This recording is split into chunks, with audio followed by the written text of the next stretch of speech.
Déposition de Randolph Carter. Une histoire de H.P. Lovecraft, une histoire brève, 15 pages, qui a de l'importance pour moi parce qu'elle est écrite en 1919. Il a 29 ans, c'est la période complète de transition où il est très impliqué à Boston dans ce qu'ils appellent les journalistes amateurs, une association mais dans laquelle lui publie plutôt de la critique, des articles de science, et où, émergeant de cette longue dépression dont il émergera en gros à la mort de sa mère, c'est le passage à la fiction qui lui ouvre tout un horizon. Et dans cette toute petite période, on a Dagon et on a toute une floraison de textes qui vont fabriquer le pays Lovecraft, cette espèce de noyau, de germe qui va le porter jusqu'à sa mort à 46 ans, début 1937. Quand on accède à l'écriture, il y a toujours des médiations. Pour Lovecraft, évidemment, ça passe par la correspondance, et c'est la période où il écrit beaucoup à un jeune poète qui s'appelle Samuel Loveman. Quand ils seront à New York, ils vont être très très liés ensemble. Loveman vit à Cleveland, mais Loveman a déjà publié un livre de poésie, et surtout il est en correspondance avec Ambrose Bierce, un écrivain pour eux modèle. Et pas possible pour moi lire Déposition de Randolph Carter sans y voir cette espèce de chemin qui vous initie à l'écriture. Pourquoi on le sait ? Parce que c'est un rêve. Et Lovecraft, à l'époque, a un autre ami, Alfred Galpin, qui viendra vivre en France après, épousant une musicienne française. Et à Galpin, très souvent, il raconte, il écrit ses rêves. Et le rêve qu'il envoie à Galpin en 1919, c'est cette histoire quasiment au mot près. Simplement, le personnage qui va s'enfoncer dans la terre et rencontrer, bien justement, cette figure dont on ne sait jamais si c'est la mort, la folie, l'inconnu, mais il n'y a aucune figuration, il n'y a pas moyen de l'illustrer, ça trompe. Eh bien, c'est Loveman, et pas le personnage ici qui va s'appeler Warren. Il le prend où, ce nom ? Comme par hasard, c'est un des fondateurs de la ville de Providence. Et cette histoire a un autre petit mystère imbriqué, c'est que ce personnage qui arrive ici, qui s'appelle Randolph Carter, mais il y a combien de milliers de gens aux USA qui doivent s'appeler Randolph Carter, il va devenir un personnage récurrent de Lovecraft, y compris dans un de ses livres ultimes, l'affaire Charles Dexter Ward, que je compte bien traduire un jour. Et Randolph Carter a cette spécificité dans les personnages de Lovecraft, eh bien qu'il est un jeune écrivain. En tout cas, un écrivain de nouvelles, plus tard, quand on le retrouvera. On y va. Mode vidéo, mode podcast, comme vous le préférez. Le texte sera publié en 1920. Lovecraft l'envoie à une revue de textes fantastiques, horrifiques, The Vagrant, et Weird Tales, là où il publiera essentiellement plus tard, le reprendra en 1924. Et puis ensuite, en hommage à la mort de Lovecraft, en 1937. Et je vous le dis et répète, messieurs, cette enquête est sans objet. Enfermez-moi à perpétuité si vous voulez. Condamnez-moi, exécutez-moi s'il vous faut une victime à sacrifier à l'illusion de ce que vous appelez justice. Mais je ne vous en dirai jamais plus que ce que je vous ai déjà dit. Tout ce dont je me souviens, je vous l'ai raconté, en parfaite candeur, rien qui ait été déformé ou dissimulé, et si quelque chose demeure incertain, c'est seulement pour ce nuage noir qui s'est emparé de mon esprit. Ce nuage est la nature embrouillée des horreurs qui l'ont poussé jusqu'à moi. Et je dis et je redis, je n'ai aucune idée de ce qu'est devenu Harley Warren. Même si je pense et souhaite surtout qu'il soit en paix et oubli, s'il existe quelque part quelque chose de cette sorte. Il est exact que pendant 5 ans, je fus le plus proche de ses amis et qu'il m'a associé en partie à ces terribles recherches dans l'inconnu. Je ne veux pas nier, même si ma mémoire est floue et indistincte, que ce témoin produit par vous-même ait pu nous voir ensemble comme il le déclare sur le pic Gainesville, marchant en direction des marais du Grand Cyprès, un peu avant minuit dans cette terrible nuit. Que nous étions équipés de lampes torches électriques, de pelles et pioches et d'une curieuse bobine de câbles reliés à divers instruments, je l'affirmerais même. Parce que chacune de ces choses joue son rôle dans la singulière et hideuse scène qui reste comme foudroyée dans ma mémoire en ruine. Mais de ce qui s'est ensuivi et de la raison qui a fait qu'on m'a retrouvé seul et hébété sur la rive du Marais, le matin suivant, j'insiste encore sur le fait que je ne sais rien de plus que ce que je vous ai répété encore et encore. Vous me dites qu'il n'y a rien dans le Marais ou à ses abords qui puisse servir de fondement à cet épisode effrayant. Je réponds que je ne sais rien au-delà de ce que j'en ai vu. Que cela puisse être une vision ou un cauchemar, je ne souhaite que cela. Que ce soit une vision ou un cauchemar, c'est tout ce que mon esprit retient de ce qui s'est passé dans le choc de ces heures, une fois échappé à la vue des hommes. Et de pourquoi Harley Warren n'est pas revenu, lui seul, ou son ombre, ou cette chose sans nom que je ne puis décrire, pourrait en rendre compte.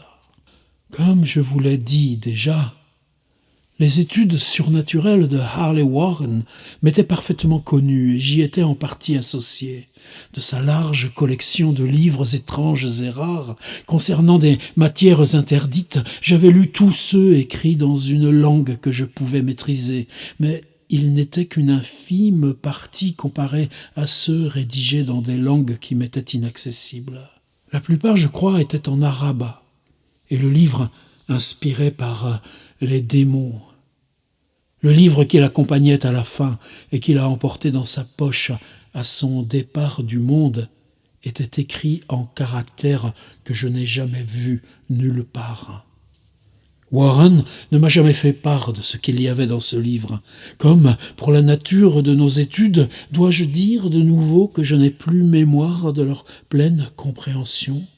Il me semble plutôt miséricordieux qu'il en soit ainsi, parce qu'il s'agissait d'études horrible, que je poursuivais plus par une fascination obsédante que par une inclination qui me fut naturelle.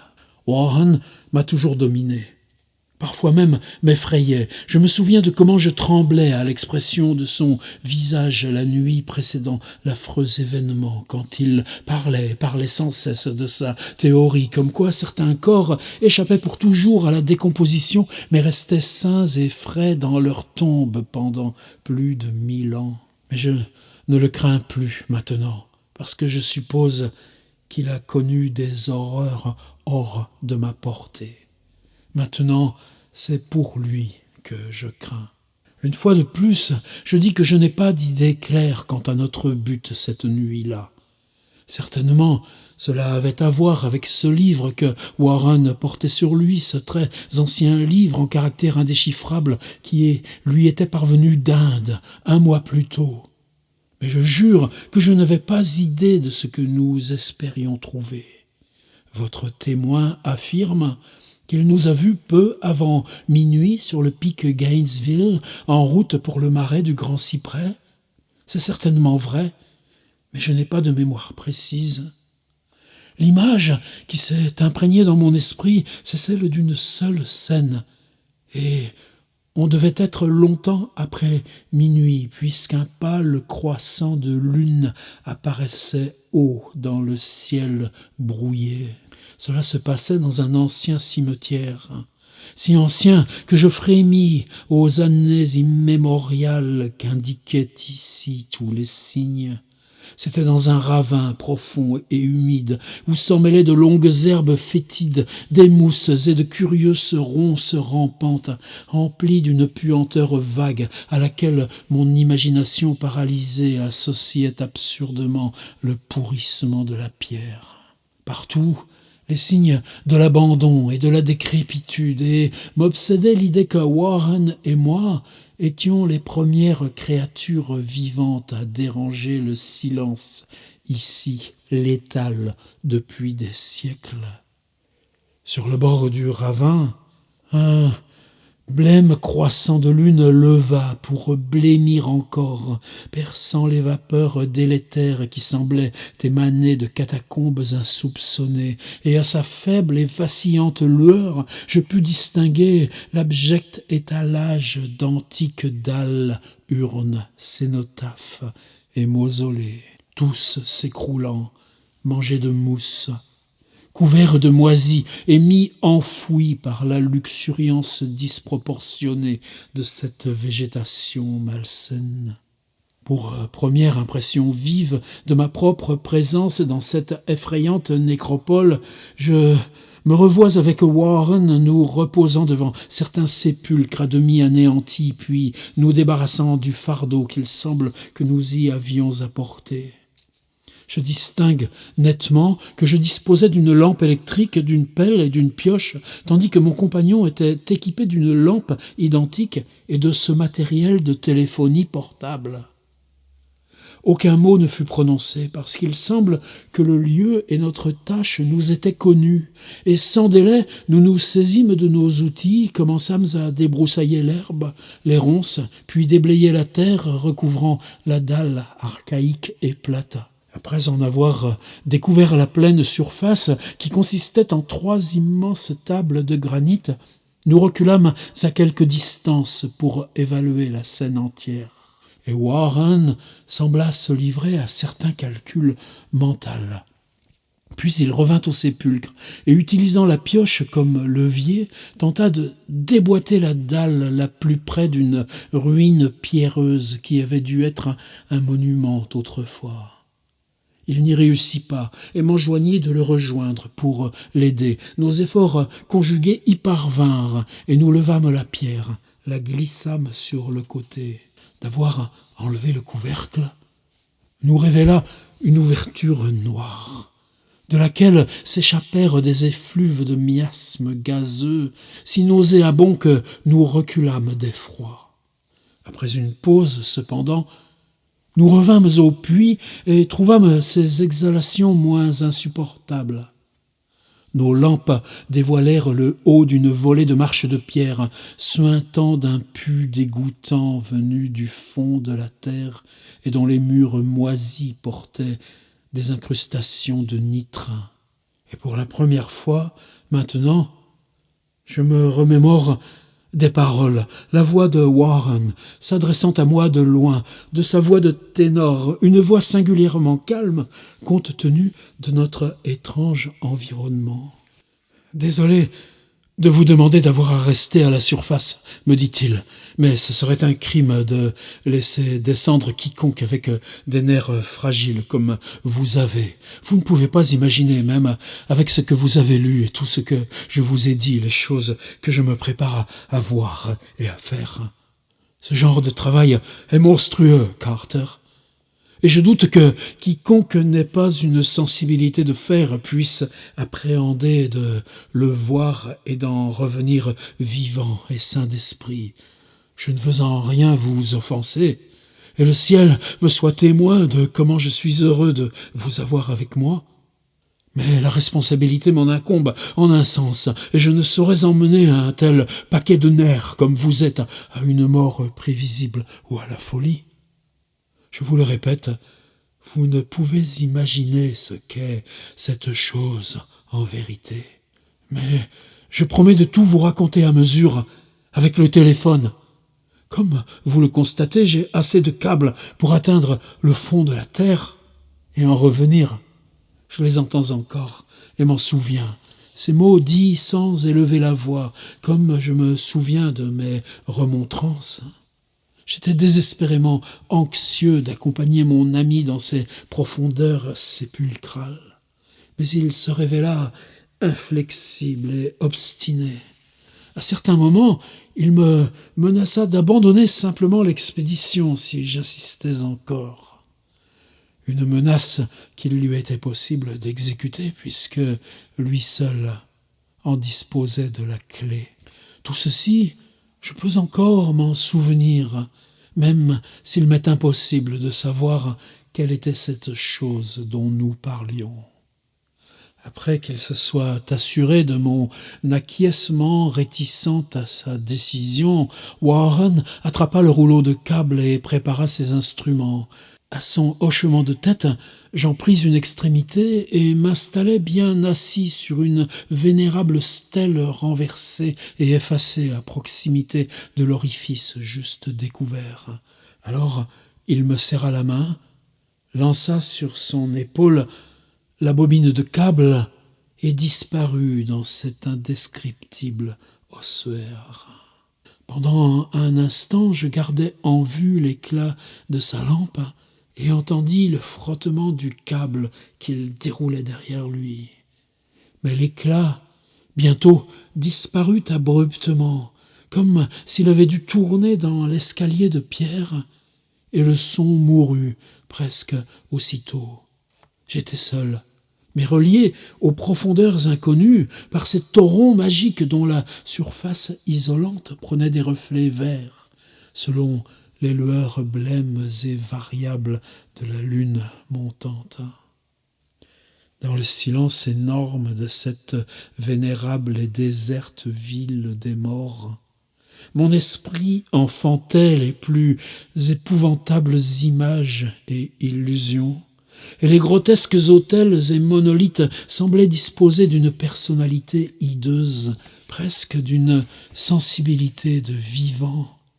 Des ombres amorphes semblaient guetter dans les recoins sombres du ravin encombré de ronces et s'agiter comme dans une blasphématoire et solennelle procession passer les arches des tombes effondrées sur la colline. Des ombres que ne pouvait évacuer cette lueur blafarde de la première lune. Je regardais constamment ma montre à la lueur de ma torche électrique et guettais avec une anxiété fiévreuse l'écouteur du téléphone. Mais pendant plus d'un quart d'heure, sans rien entendre. Enfin, un faible grésillement se produisit dans l'instrument, et j'appelai mon ami d'une voix tendue.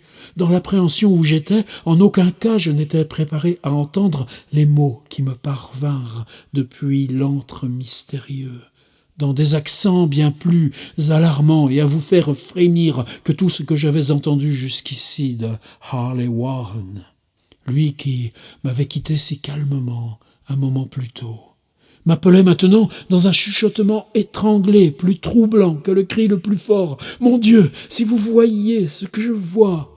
Je ne pus répondre. Hors de voix, je ne pouvais qu'attendre. Alors me parvint de nouveau la voix frénétique. « Carter, c'est terrifiant, monstrueux, incroyable. » Cette fois, ma voix réussit à ne pas me manquer, et je lançai dans le transmetteur un flot de questions excitées. Terrifié, je continuais de répéter « Warren, qu'est-ce que c'est? De quoi s'agit-il » Et la voix de mon ami me parvint de nouveau hérissée de peur, mais maintenant de désespoir en plus. « Je ne peux rien vous dire, Carter. C'est beaucoup trop au-delà de la pensée. Je ne peux rien vous dire. Personne pour le savoir et vivre. Grand Dieu, je n'avais jamais rêvé de cela. » Et le silence se refit.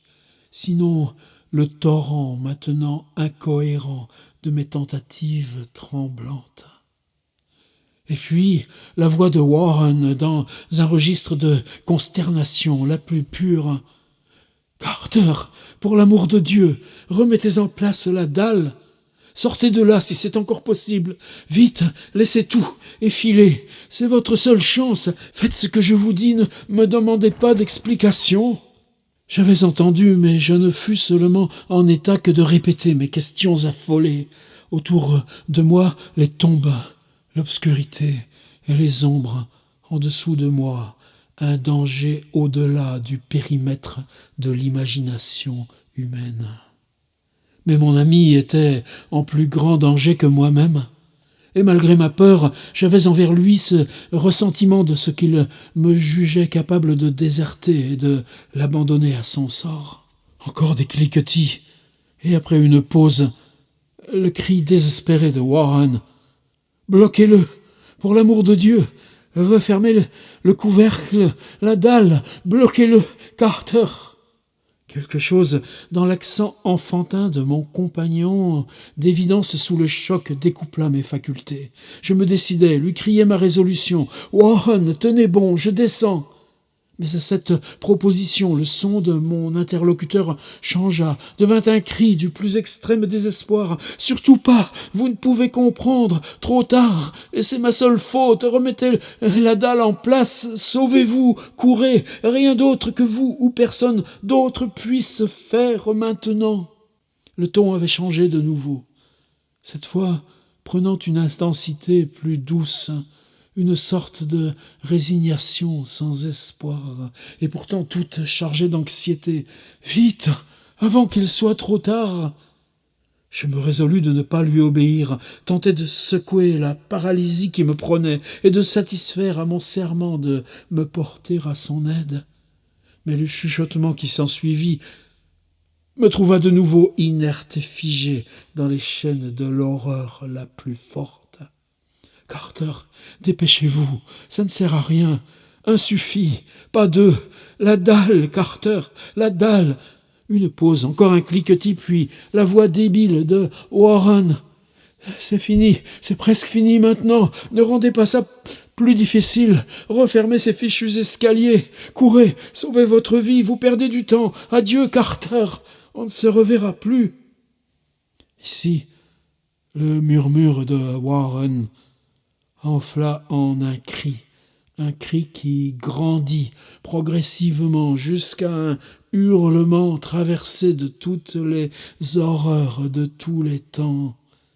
Conjurez ces choses du diable, leur légion, mon Dieu, bloquez-les, bloquez-les, bloquez-les. Après, plus rien que le silence. Je ne sais pas pendant combien d'éternités je restais assis, stupéfié, chuchotant, bredouillant, criant dans ce téléphone. Et encore à travers ces éternités, je chuchotais, bredouillais, murmurais, appelais, criais et hurlais. « Warren, Warren, répondez, vous êtes là ?» Et me parvint alors l'horreur où tout culmina, l'incroyable, l'impensable, et surtout l'innommable chose. J'ai dit que des éternités semblèrent s'écouler après que Warren eut hurlé son dernier avertissement désespéré, et qu'il n'y avait plus rien que mes cris maintenant à briser le hideux silence. Mais après un moment, j'entendis un nouveau déclic dans le récepteur et tendis l'oreille pour entendre. Et de nouveau j'appelais « Warren ! Warren, vous êtes là ?» Et dans la réponse, c'est la chose qui m'a mis ce nuage noir dans l'esprit. C'est la chose que j'entendis. Je n'essaye pas, messieurs, de rendre compte, parce que cette chose, cette voix, je ne peux non plus m'aventurer à la décrire en détail. Tant ces premiers mots me séparèrent de toute conscience et induisirent cet effondrement mental qui me saisit jusqu'au moment de mon réveil à l'hôpital. Dire que cette voix était profonde, creuse, gélatineuse, lointaine, surnaturelle, inhumaine, décorporée. Que dirais-je ? C'était le terme de mon voyage et c'est la fin de mon histoire. J'ai entendu cela et ne sais rien d'autre. Je l'ai entendu alors que j'étais assis, pétrifié, dans ce cimetière inconnu, perdu dans le ravin, parmi les pierres désagrégées et les tombes écroulées. La végétation fétide, ses miasmes et exhalaisons. Je l'ai parfaitement entendu depuis les profondeurs extrêmes de ce damné sépulcre ouvert, tandis que je guettais la danse des ombres amorphes et nécrophages sous une maudite lune blême. Et voici ce que j'entendis. Pauvre fou, Warren est mort. Howard Phillips Lovecraft, 1919. D'après un rêve, et dans la lettre à Alfred Galpin qui accompagne ce rêve, juste cette mention. I wonder though if I have a right to claim authorship of things I dream. Peut-on se prévaloir d'un droit d'auteur sur les choses qu'on rêve? À vous de méditer.